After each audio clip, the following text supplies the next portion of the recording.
Thank you for the opportunity to speak about EALD education through this webinar. Whether in primary or secondary, there's certainly a great need for teachers to be upskilled when planning for students in their classes that are learning English as an additional language.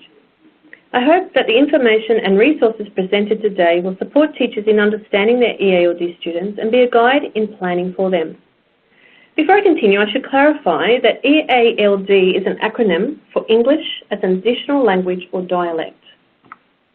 The Australian Curriculum Assessment and Reporting Authority, known as ACARA, through the addition of the D in EALD, has intentionally included students who speak a variety of Aboriginal English as their first language and who do not yet have the full proficiency in Standard Australian English.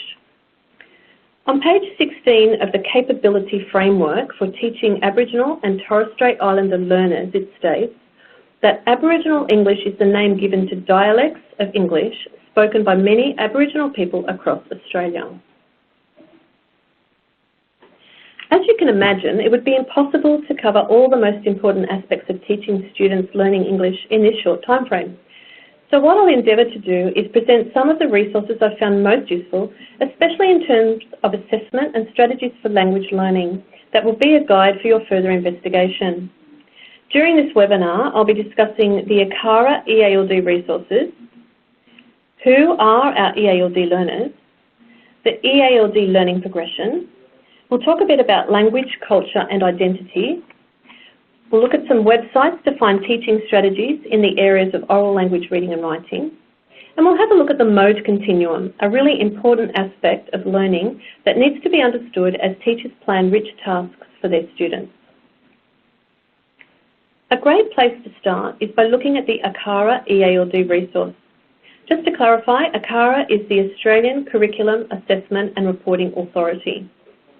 The ACARA resource is comprised of 4 related publications: the EALD Overview and Advice, the EALD Learning Progression, the EALD Annotated Content Descriptions for English, Maths, Science and History, and student illustrations at each level of the EALD learning progression, and these are very useful work samples to assist with consistent teacher judgment.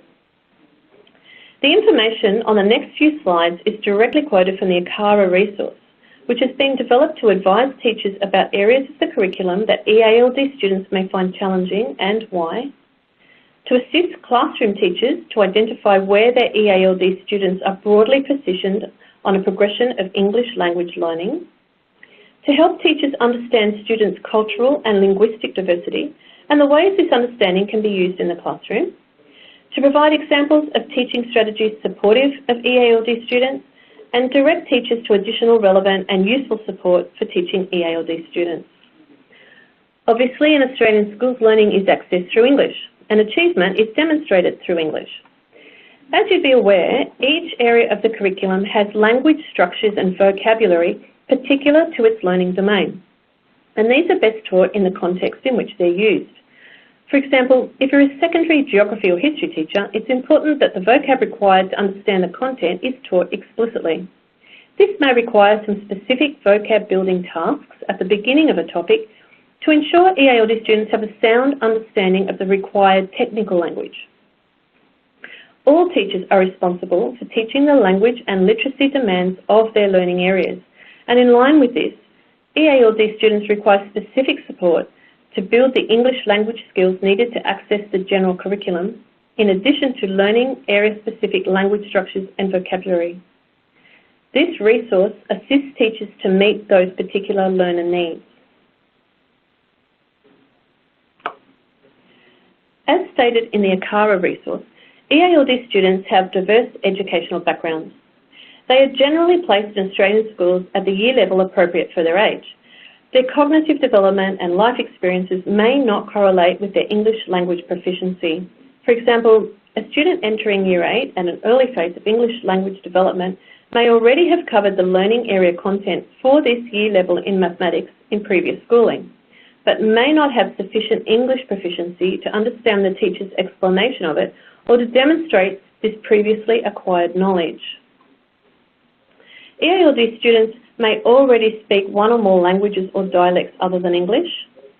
This language knowledge is an advantage when learning an additional language, and along with their life experiences and diverse cultural knowledge, provides learners with resources upon which to build their English language, literacy and educational development. And EALD students may have good academic language skills but struggle with the social registers of English. Our EALD students may live in remote, rural or metropolitan Australia. They may live in advantaged or disadvantaged socio-economic situations. They may have experienced severe emotional or physical trauma that will affect their learning.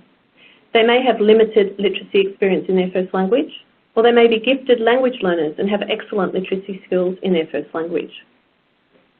Effective teaching of EALD students is informed by an understanding of the characteristics of EALD learning, including students' learning needs and typical pathways of development. The particular challenge for EALD students is that they need to concurrently learn English, learn through or in English, and learn about English. The ACARA EALD Overview and Advice document has all this information in a lot more detail. It's a great starting point for you to build a sound knowledge about EALD students in general.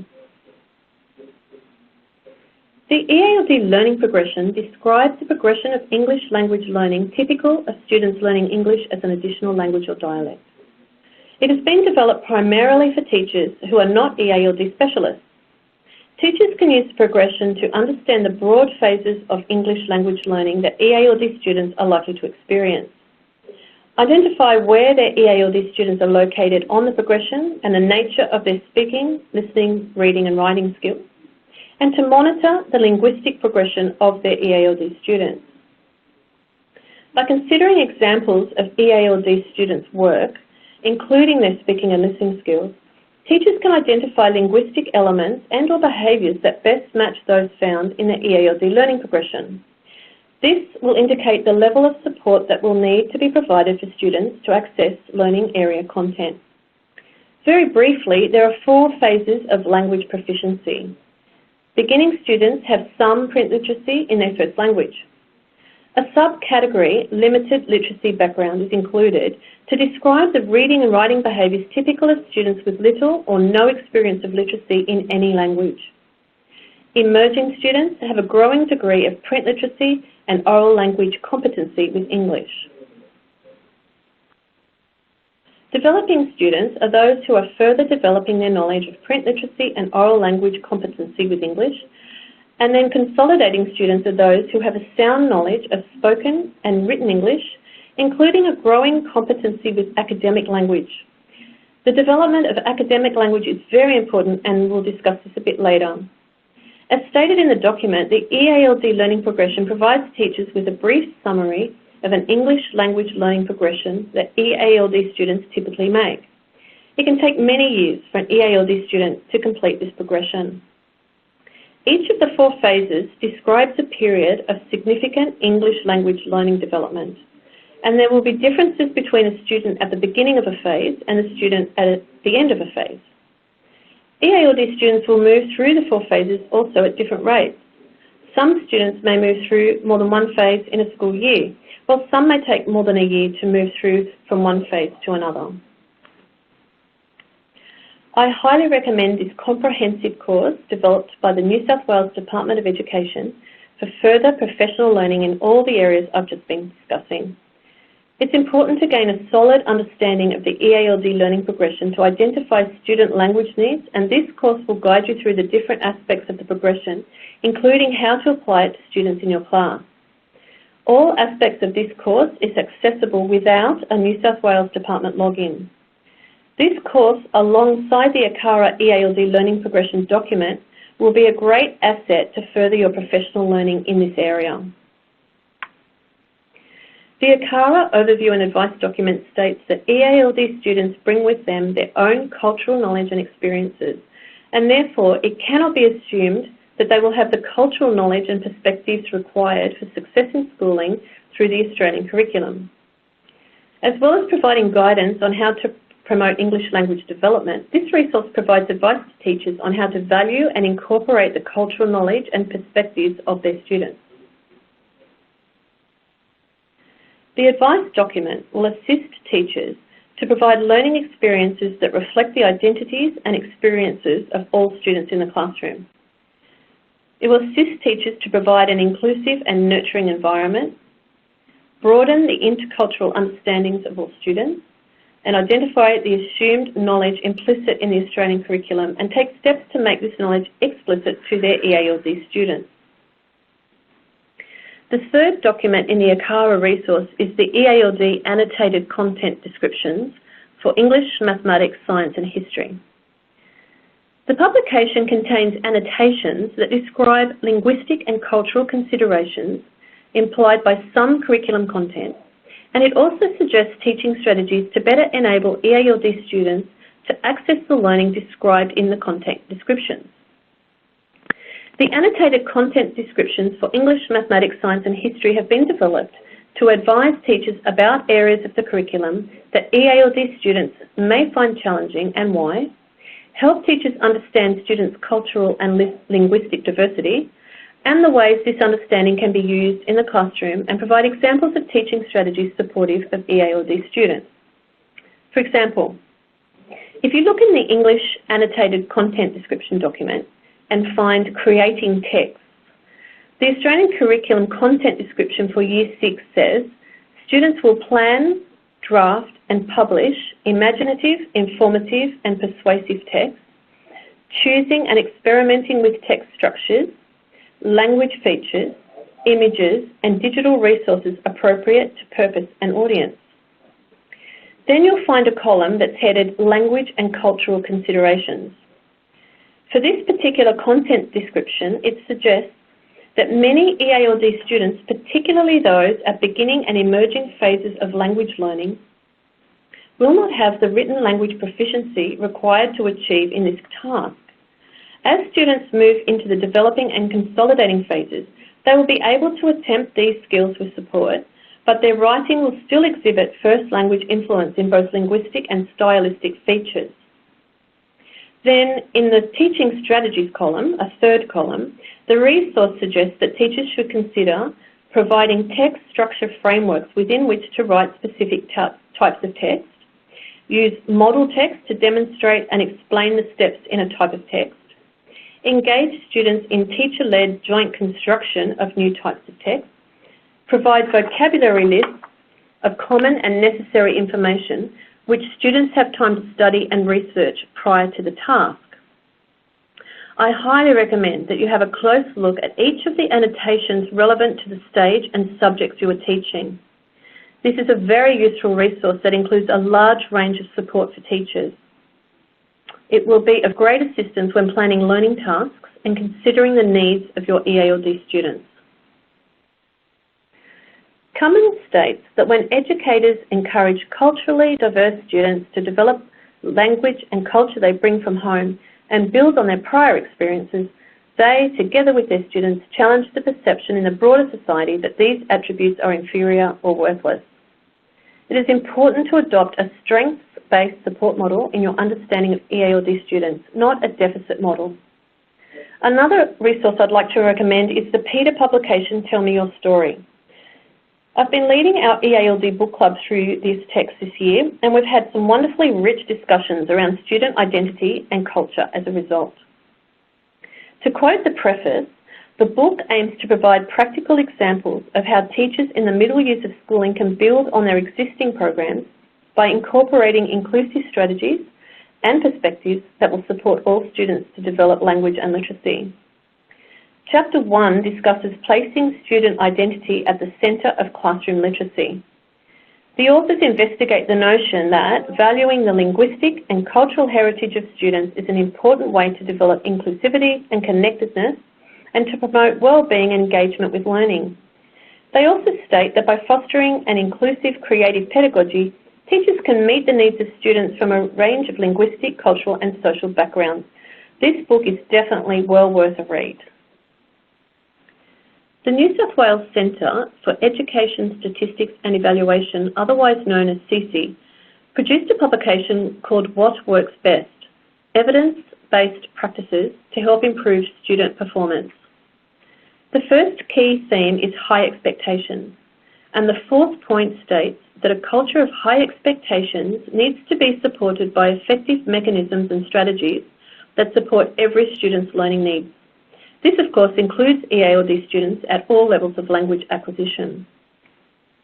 The second theme is explicit teaching. The first point states that explicit teaching practices involve teachers clearly showing students what to do and how to do it. And the third point states that effective teaching practices ensure that students have clear instruction on what is expected of them and what they need to learn from tasks. This is of particular importance for language learners, as they will usually need explicit guidance on what a particular learning task requires of them. When planning for speaking, reading and writing lessons, ensure you embed explicit teaching with high challenge, high support tasks to ensure development, growth and engagement. What Works Best by CC is another resource that I highly recommend you read to support your teaching practice. The following slides have excellent ideas with regard to teaching strategies you can use, either in small withdrawal groups, as a mainstream classroom teacher, or even in team teaching situations. The Victorian Department of Education has many oral language, reading and writing ideas. It is important to remember when considering strategies to use in the classroom, it is crucial to be strategic in planning for oral language development through explicit teaching of the content. Pearson have an excellent range of tips and techniques for meeting the literacy needs of EALD students on their website.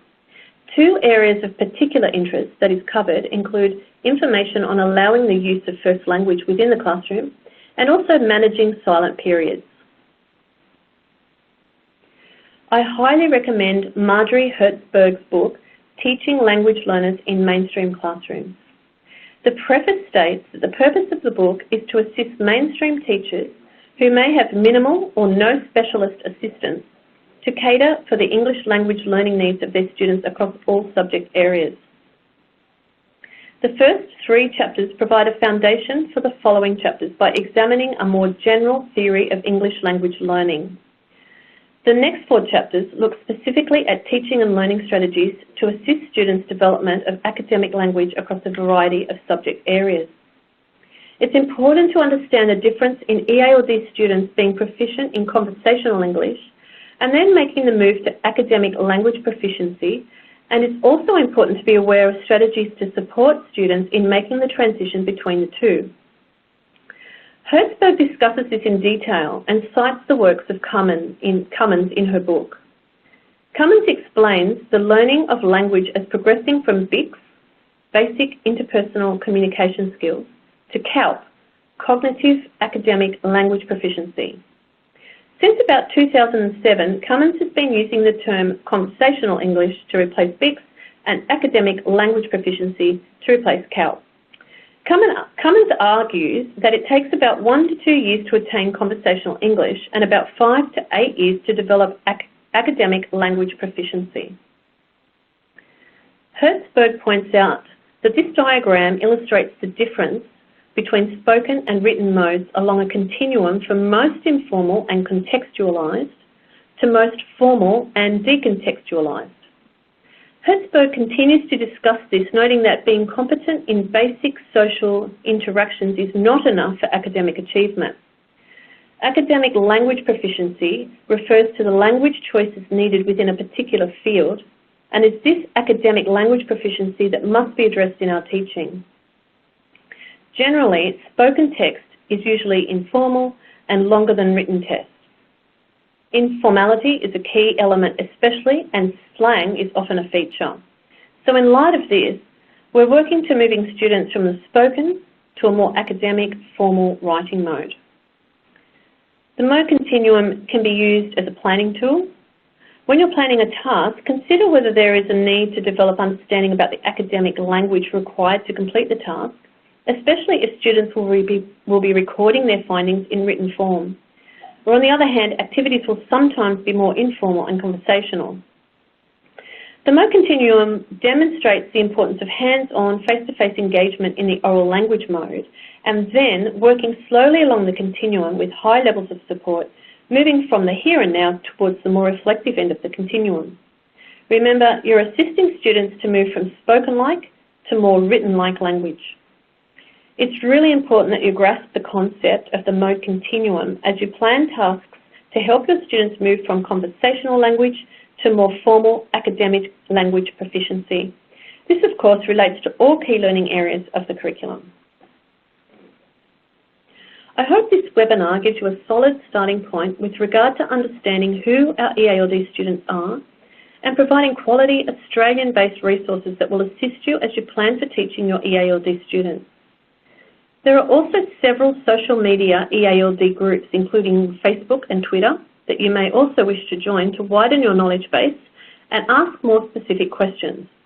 I appreciate that you've taken the time to engage with this webinar for the benefit of your EALD students.